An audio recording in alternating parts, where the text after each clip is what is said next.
Media మిత్రులందరికీ ఖమ్మం జిల్లా Bharatiya Janata party కార్యకర్తలందరికీ కూడా నమస్కారం. ముందుగా ఈ ప్రెస్ మీట్ స్టార్ట్ చేయకముందు, అసలు విషయానికి వెళ్ళకముందు, మొన్న కాశ్మీర్లో జరిగిన ఏదైతే టెర్రరిస్ట్ అటాక్లో అమాయకులు ప్రాణాలు కోల్పోయారో వారందరికీ కూడా భారతీయ జనతా పార్టీ తరఫున సంతాపం తెలియజేస్తూ ఆ కుటుంబాలకి భగవంతుడు మనోధైర్యాన్ని ప్రసాదించాలని కోరుకుంటూ, అలాగే నేను ఖమ్మంలో అడుగు పెడితే నాకు ఫస్ట్ గుర్తొచ్చేదంటే లాస్ట్ టైం నేను వచ్చినప్పుడు సాయి గణేష్ చనిపోయినప్పుడు బాధాకరమైన విషయం. అలాగే ఇక్కడికి వచ్చినప్పుడు సాయి గణేష్ని కూడా తలుచుకోకుండా ఉండలేను. సాయి గణేష్ ఆత్మ కూడా శాంతించాలని కోరుకుంటూ, ఇవాళ ఖమ్మంలో అడుగు పెట్టంగానే ఎలా అనిపిస్తుంది అంటే, యూజువలీ తెలంగాణ రాష్ట్ర రాజకీయ పరిస్థితి మనందరికీ తెలిసిన విషయమే. రాష్ట్రంలో 12 మంత్రులు ఉంటే 3 మంత్రులు ఉండేది ఖమ్మం జిల్లాలో. అంటే పవర్ సెంటర్ ఏదైనా ఉంది అని అంటే డెఫినెట్గా ఖమ్మం. అలాంటి ఖమ్మానికి మరి ఈ 3 మంత్రులు ఏం చేశారో ఇవాళ సమాధానం చెప్పాల్సిన అవసరం ఉంది. మాట్లాడితే ఈ మధ్య కాలంలో మీరు చూసారు, కాంగ్రెస్ నాయకులు అందరూ కూడా ప్రతిదీ రాజకీయం చేయటం, ప్రతిదానికి కేంద్రం నుంచి ఏమొచ్చింది అని మాట్లాడతారు. అంటే తెలంగాణకి ఇన్స్పెసిఫిక్గా కేంద్రం ఏమిచ్చింది, జాతీయ బడ్జెట్ పెట్టినప్పుడు తెలంగాణకి ఇన్స్పెసిఫిక్గా అదనంగా ఏమిచ్చింది అని మాట్లాడతారు. నేను ఇవాళ ఇక్కడ మీ ఖమ్మంలో మిమ్మల్ని అడిగేదల్లా ఒకటే, మీ 3 మంత్రులు ఉన్నారు, ఉప ముఖ్యమంత్రి, ఇంకొక 2 మంత్రులు. మీరు ఖమ్మంకి అదనంగా ఏం చేశారు మీరు చెప్పండి. అదనంగా కాకపోయినా అసలు జరగాల్సిన పనుల్లో ఏం చేశారు మీరు ఖమ్మంకి ఒకసారి చెప్పాల్సిన అవసరం ఉంది. మనం ఓట్లు వేయించుకుని అబద్ధ హామీలు ఇచ్చి ఆ హామీలన్నీ కూడా పాపం ప్రజలు నమ్మి మీకు ఓట్లు వేస్తే, మీరు ఇవాళ ఇక్కడ ఖమ్మం ప్రజలకి ఇచ్చింది ఏంటి, తెలంగాణ రాష్ట్ర ప్రజలకి ఇచ్చింది ఏంటి అనేది ఒకసారి కనుక మనం గమనిస్తే, వీళ్ళందరూ 420 హామీలు, 6 గ్యారంటీలు అమలు చేసింది. 6 గ్యారంటీ ఏమనంటే మహిళలకి ఉచిత బస్సు, అంతకుమించి ఇంకోటి చెప్పరు. దాంట్లో కూడా మహిళలకి ఇచ్చిన ఉచిత బస్సు ప్రయాణం ఇచ్చామంటారు, మరి ఏ బస్సులు వేసారో, ఎన్ని బస్సులు వేసారో దాన్ని కూడా మనం లోతుగా విశ్లేషణ కనుక చేసుకుంటే దాంట్లో కూడా ఎన్ని అవకతవకలు ఉన్నాయో మనకు కనపడతానే ఉంటాయి. కానీ బాధాకరమైన విషయం ఏంటి అని అంటే, ఎలక్షన్కు ముందు ఏ సభకి వెళ్ళినా కూడా రేవంత్ రెడ్డి గారు అన్నది ఏంటంటే, రైతులందరూ కూడా ఎవరన్నా రుణాలు తీసుకోకపోతే ఇప్పటికిప్పుడు వెళ్ళి రుణాలు తీసుకోండి, నేను రాగానే డిసెంబర్ 9వ తారీఖున అన్నీ కూడా మాఫీ చేసేస్తాను అని చెప్పారు. అది రైతులకే కాదు, రైతు కూలీలకి ఏమిస్తామని చెప్పారు, కౌలు రైతులకి ఏమిస్తామని చెప్పారు, మహిళలకి ఏమిస్తామని చెప్పారు. అంటే ఇన్ని హామీలు ఇచ్చుకుంటూ వచ్చినాక చేసింది ఏంటి అని కనుక మీరు చూసుకుంటే, గాడిద గుడ్డు ఆయన చేసింది. మాట్లాడితే గాడిద గుడ్డు అని మాట్లాడతారు కదా, ఇవాళ రేవంత్ రెడ్డి గారు దీనికి సమాధానం చెప్పాల్సిన అవసరం ఉంది. అందరినీ కూడా డమ్మీలు చేసి కూర్చోబెట్టారు. మంత్రులు ఇచ్చిన డమ్మీలే, మంత్రులు కాని వాళ్ళ కుటుంబ సభ్యులు మాత్రం ప్రోటోకాల్తో అన్ని చోట్ల తిరుగుతారు. ఇవాళ మీరు ఎన్ని పంటలకి మీరు బోనస్ ఇస్తామని చెప్పారు, ఎన్ని పంటలకి ఇచ్చారు. వరికి మీరు బోనస్ ఇస్తామన్నారు, కానీ మళ్ళీ వచ్చేటప్పటికి సన్న వడ్లకి మాత్రమే మీరు ఆ బోనస్ ప్రకటించారు. అంటే ఇంకా ఎంతకాలం మీరు మోసం చేద్దాం అనుకున్నారు. ఇప్పటికీ 2 బడ్జెట్లు అయిపోయినాయి. ఈ ప్రభుత్వం వచ్చినాక సగం టర్మ్ అయిపోయినట్టే. 2 బడ్జెట్లు వాళ్ళు ప్రవేశపెట్టారు, హాఫ్ టర్మ్ అయిపోయింది. వాళ్ళు ఇచ్చిన గ్యారంటీలో 1/2 గ్యారంటీ మాత్రమే వాళ్ళు చేసింది. అందుకని మనందరం కూడా ఆలోచించుకోవాల్సిన అవసరం ఉంది. ఎమ్మెల్సీ ఎలక్షన్లో పోటీ చేయలేని పరిస్థితి మీరు మొన్న చూశారు. గతంలో ఆ 2 ఎమ్మెల్సీలు కూడా అటు గ్రాడ్యుయేట్స్ కానివ్వండి, కరీంనగర్ ఆ సైడ్ గ్రాడ్యుయేట్స్ కానివ్వండి, టీచర్స్ కానివ్వండి, భారతీయ జనతా పార్టీ కైవసం చేసుకుంది. హైదరాబాద్లో మొన్న కాంగ్రెస్కి ఎంఐఎంకి ఆల్రెడీ వాళ్ళిద్దరూ కూడా ఎప్పుడు కలిసే ఉన్నారు. దాన్ని మళ్ళీ ఇంకొకసారి మేము రుజువు చేసాం. కాంగ్రెస్ వాళ్ళందరూ వెళ్ళి ఏ రకంగా సపోర్ట్ చేశారు మీరు చూస్తూనే ఉన్నారు. మళ్ళీ మాట్లాడేది ఏం మాట్లాడతారు, ఎంఐఎం బీజేపీకి ఇంటర్నల్గా పనిచేస్తుందని మాట్లాడతారు. ఇంటర్నల్గా ఎక్స్టర్నల్గా ఎప్పుడూ కూడా వీళ్ళ ఎజెండా ఎంఐఎం ఎజెండానే కాంగ్రెస్ పార్టీ ఎజెండా. అది అనేక సార్లు రుజువైంది, మొన్న కూడా రుజువైంది. ఇంకా బీఆర్ఎస్ గురించి మాట్లాడడం అయితే అసలు అనవసరం. బీఆర్ఎస్ పార్టీ గురించి, బీఆర్ఎస్ నాయకుల గురించి, వాళ్ళ 10 సంవత్సరాల అధికారంలో ఉండి రాష్ట్రాన్ని, మిగులు బడ్జెట్ ఉన్న రాష్ట్రాన్ని ఏం చేశారో మనం చూస్తూనే ఉన్నాం. కాగ్ రిపోర్ట్లు వాళ్ళ అవకతవకలన్నీ బయటపెట్టి, మొన్న కాళేశ్వరం గురించి కూడా వచ్చిన ఇది ఎంత అవినీతి జరిగింది, దాంట్లో ఏం జరిగింది అనేది కూడా నిన్న వచ్చిన ఒక రిపోర్ట్లో కూడా బయట ఉంది. అందుకని వాళ్ళ గురించి కూడా ఎక్కువగా మాట్లాడాల్సిన అవసరమే లేదు. ప్రజలు బీఆర్ఎస్ని తిరస్కరించారు. అసెంబ్లీలో కొన్ని సీట్లు వస్తే పార్లమెంట్లో గుండు సున్నా ఇచ్చి వాళ్ళ స్థానాన్ని ఏంటో చూపించారు. రేపు రాబోయే అసెంబ్లీ ఎలక్షన్స్లో బీఆర్ఎస్ పరిస్థితి అదే, కాంగ్రెస్ పరిస్థితి కూడా అదే ఉంటుంది. ఇవాళ ముఖ్యమంత్రి గారు తెలంగాణ రాష్ట్రంలో ఇన్ని హామీలు ఇచ్చి, మీరు ఇక్కడ చేయాల్సింది ఏంటి అని అంటే, ఇవాళ రైతుల దగ్గర ఉన్న ధాన్యాన్ని కొనుగోలు చేసుకుని, వాళ్ళు అక్కడ కళ్ళల్లో వానలు, అకాల వర్షాలు వచ్చి వాళ్ళు అక్కడ ఇబ్బందులు పడుతుంటే, మీరు ఢిల్లీకి సంచులు మోయటం కాదు చూడాల్సింది, ఆ కళ్ళల్లో ఉన్న సంచుల్ని మనం ఎట్లా కొనాలి అనేది అది కదా చూడాలి. ఢిల్లీకి సంచులు పంపడంలో మీరు దిట్ట అనేది తెలుసు. సంచులు మోయటం మనందరం చూసాం టీవీల్లో. సంచులు మార్చడాలు, మోసుకోవటాలు ఇవన్నీ అందరూ చూశారు. ఆ సంచులు కాదు మొయ్యాల్సింది. రైతు పండించిన పంట, ఆ పంట కళ్ళల్లోంచి మీరు ఎప్పుడు కొనుగోలు చేస్తారు, వాళ్ళు ఎంత ఇబ్బంది పడుతున్నారు మనం చూడాలి. ఇదొక ఎత్తు అయితే, ఇంకొక పక్కన డబుల్ బెడ్రూమ్ ఇళ్ళు.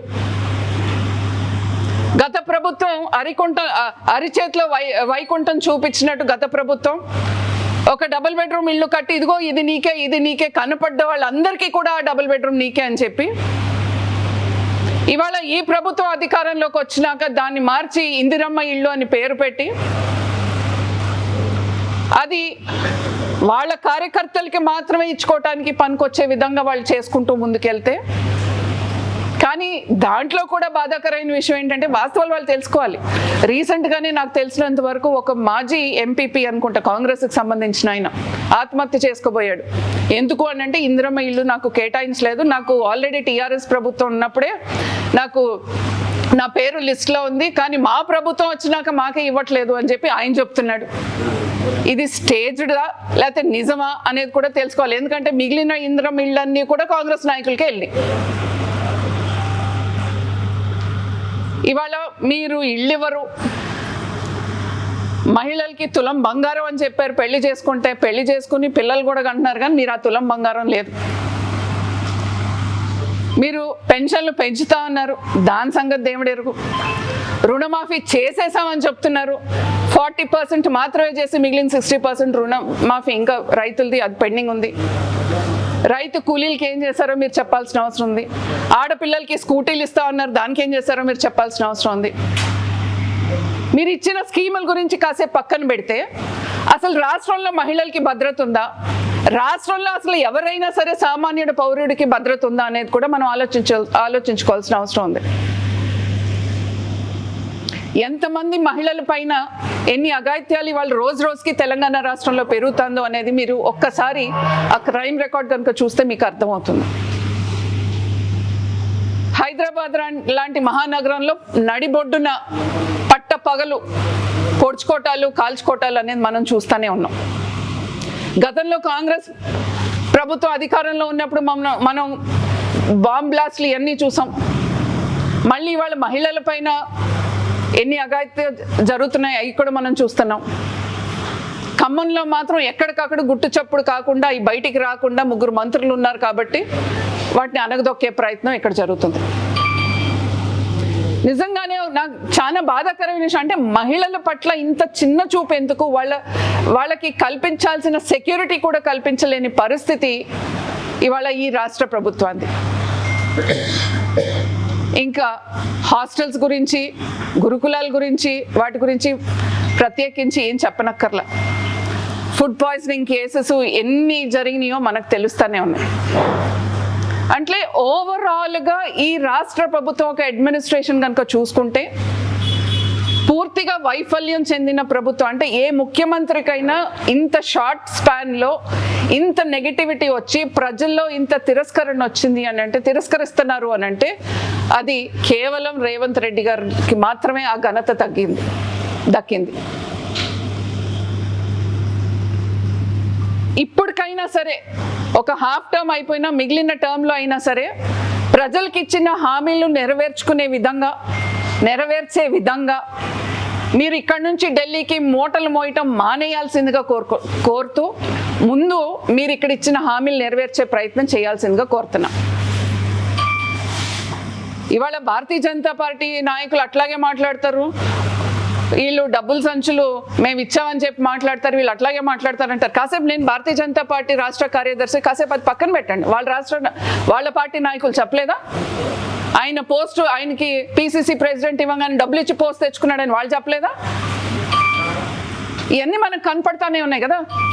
ఎన్నో కథనాలు ఇవాళ ఆంగ్ల పత్రికలో కూడా నేను చూసా, డిప్యూటీ సీఎం వారి కమిషన్ల గురించి, వీటన్నిటిని గురించి.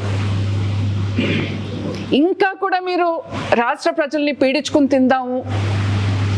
కాంగ్రెస్కి మారు పేరు ఏంటి అని అంటే స్కామ్స్. అదే కొనసాగించాలి.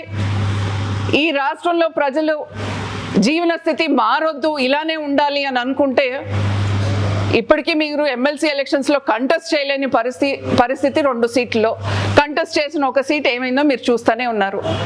రేపు రాబోయే ప్రతి ఎన్నికల్లో కూడా ప్రజలు మీకు కర్రకాల్చి వాత పెడతారు తప్పకుండా.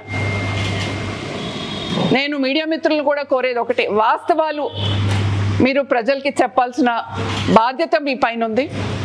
మీరు ఎప్పుడైనా సరే ఒక వారధిలాగా అటు ప్రభుత్వానికి రాష్ట్ర ప్రజలకి ఒక వారధిలాగా మీరు ఉంటారు. ఇవాళ కేంద్ర ప్రభుత్వం ఇచ్చిన నిధులతోనే ఇవాళ పంచాయతీలు కానీ అన్నీ కూడా డెవలప్ అవుతుంది అంటే కేంద్ర ప్రభుత్వం నిధులతో మాత్రమే. కానీ అవన్నీ పక్కన పెట్టేసి వాటి గురించి మాట్లాడకుండా ఇంకా మీరు అదనంగా ఏమిచ్చారు అంటారు. నేను అందుకని స్టార్టింగ్లోనే మీకు చెప్పా, ఖమ్మం జిల్లాకి అదనంగా మీరు ఏమిచ్చారు? అదనంగా కాకపోయినా అసలు జరగాల్సిన అభివృద్ధి కూడా జరగకుండా కుంటి పడుతుంది. రోడ్ల పరిస్థితి ఎలా ఉంది, డ్రైనేజ్ పరిస్థితి ఎలా ఉంది. అందుకనే మీడియా మిత్రులు కూడా వాస్తవాలు అనేది ప్రజలకి తెలిసే విధంగా మీరు కూడా ప్రయత్నం చేయాల్సిందిగా కోరుకుంటూ, వీళ్ళు చేసే ప్రతిదీ కూడా రాజకీయ కోణం ఎత్తుకునే ప్రయత్నం చేస్తున్నారు. అంటే డైవర్ట్ చేసే విధంగా వీళ్ళు చేస్తున్నారు తప్ప విషయ పరిజ్ఞానం వచ్చినప్పుడు దాని గురించి మాట్లాడమంటే దాని గురించి మాట్లాడరు. ఎప్పుడూ కూడా డైవర్ట్ చేస్తారు. అది అసెంబ్లీలో అయితేయే, బయట అయితేయే. ఇవాళ డైవర్షన్ చేయటంలో రేవంత్ రెడ్డి గారు ఒక దిట్ట అయిపోయారు. గతంలో కేసీఆర్ గారు అది చేసేవారు. ఇప్పుడు రేవంత్ రెడ్డి గారు అదే బాటలు, అంటే అడ్మినిస్ట్రేషన్లోనూ అదే బాటలో నడుస్తున్నారు, డైవర్షన్లో కూడా అదే బాటలో నడుస్తున్నారు. అందుకని రేవంత్ రెడ్డి గారికి కానీ ఈ జిల్లాలో ఉన్న 3 మంత్రులు, ఒక ఉప ముఖ్యమంత్రి, ఇంకొక 2 మంత్రులు కూడా వారు బాధ్యత వహించి ప్రజలు మిమ్మల్ని ఎన్నుకుని, ప్రజలు ఇవాళ వాళ్ళు మిమ్మల్ని కోరుకుని ఎన్నుకుని వారు మీకు అది కట్టబెట్టినందుకు మీ మినిమం బాధ్యతగా వాళ్ళకి ఇచ్చిన హామీలు నెరవేర్చాల్సిందిగా కోరుకుంటూ, లేని పక్షాన్ని ఆల్రెడీ మీరు చూశారు, భారతీయ జనతా పార్టీ ప్రజా సమస్యల పైన ఎప్పుడూ కూడా ముందుగానే స్పందించి ఎప్పుడూ కూడా ప్రజల పక్షానే ఉండి ప్రజలకి న్యాయం జరిగే విధంగా భారతీయ జనతా పార్టీ కార్యకర్తలు, నాయకులు అందరూ ఉంటారు. అట్లాగే ఖమ్మం జిల్లాలో కూడా భారతీయ జనతా పార్టీ కార్యకర్తలు ఎప్పుడూ కూడా ముందుండి ప్రజల కోసం ఎప్పుడూ కూడా అహర్నిశలు కష్టపడుతున్నారు. అధికారంలో ఉంటామా లేవా అనేది అది సెకండరీ. ప్రజలు ఆశీర్వదించినప్పుడు తప్పకుండా అధికారంలోకి వస్తాం. కానీ ఎప్పుడూ కూడా మేము ప్రజల్ని వదిలేసి మేమేదో ఇంట్లో ఉండాలి, ఏసీలు వేసుకోవాలి, కూర్చోవాలనేది కాకుండా ఎప్పుడూ కూడా ప్రజల మధ్యలో ఉండి ప్రజలతోనే ఉండాలి అనేది భారతీయ జనతా పార్టీ కార్యకర్తలోకి ఇది. ఇవాళ దేశంలో అనేక సంస్కరణలు తీసుకొచ్చే ప్రయత్నంగా భారతీయ జనతా పార్టీ కేంద్రంలో ఉన్న నరేంద్ర మోదీ గారి ప్రభుత్వం ప్రయత్నం చేస్తా ఉంటే, ఈ రాష్ట్రంలో ప్రతిదానికి కూడా మీరు చూస్తూనే ఉన్నారు దేశంలో కాంగ్రెస్ పార్టీ ఏ రకంగా అడ్డుపడుతుందో. ఈ రాష్ట్రంలో ఉన్న ఇంకొక పార్టీ అది చెప్పుకోవటం నేషనల్ పార్టీ అని మార్చుకున్నారు, టీఆర్ఎస్ నుంచి బీఆర్ఎస్కి కానీ మాట్లాడడం ఏం మాట్లాడుతున్నారో మీరు మొన్న సభలో కూడా చూశారు వరంగల్లో. అరే ఒక టెర్రరిస్ట్ దాడిలో అంతమంది చనిపోతే వాళ్ళ గురించి మాట్లాడడానికి ఆయనకి నోరు కూడా రాలా. ఆయన ముఖ్యమంత్రిగా పనిచేసి ఒక నేషనల్ పార్టీగా నేను పెట్టాను, దేశ్కి నేత అని చెప్పుకుంటున్న కేసీఆర్ గారికి అసలు దాన్ని ఖండించడానికి కూడా, తర్వాత ఆ కుటుంబాలకి సానుభూతి ఇది కూడా వ్యక్తపరచడం కూడా ఆయనకి సరిగ్గా రాలేదు అని అంటే ఇంకేం చెప్పమంటారు మీరు చెప్పండి. ఇంకా కాంగ్రెస్ నాయకులు మీరు చూశారు, కాంగ్రెస్ అధ్యక్షుడు మల్లికార్జున్ ఖర్గే మాట్లాడిన మాటలు కానివ్వండి, అటు కర్ణాటకలో వారి సీఎం మాట్లాడిన మాటలు ఇవన్నీ చూస్తూ ఉంటే వీళ్ళందరూ మాట్లాడే మాటలు అంటే వీరు ఎవరికి వత్తాసు పలుకుతున్నారంటే పాకిస్తాన్కి వత్తాసు పలికే నాయకులు, కాంగ్రెస్ పార్టీ నాయకులు.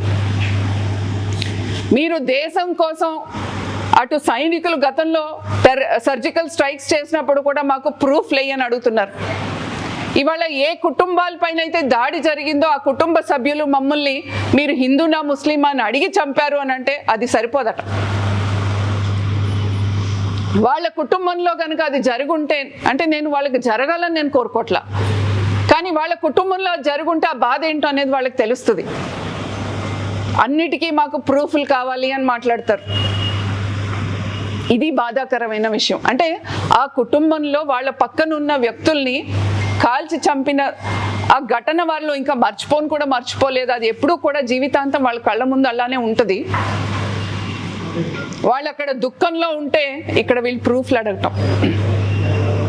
అందుకనే కాంగ్రెస్ ఈ దిగజారుడు రాజకీయం మానేసి ప్రజల కోసం తెలంగాణ రాష్ట్రానికి మీరు ఇచ్చిన హామీలని నెరవేర్చాలని కోరుకుంటూ, రైతులకి మీరు ఇచ్చిన హామీలు ఇమీడియట్గా మీరు నెరవేర్చాలని చెప్పి కోరుకుంటూ, ఇవాళ మీడియా మిత్రులకి, కార్యకర్తలందరికీ ఇవాళ ఈ మీడియా సమావేశానికి వచ్చినందుకు ధన్యవాదాలు తెలియజేసుకుంటూ, భారత్ మాతాకి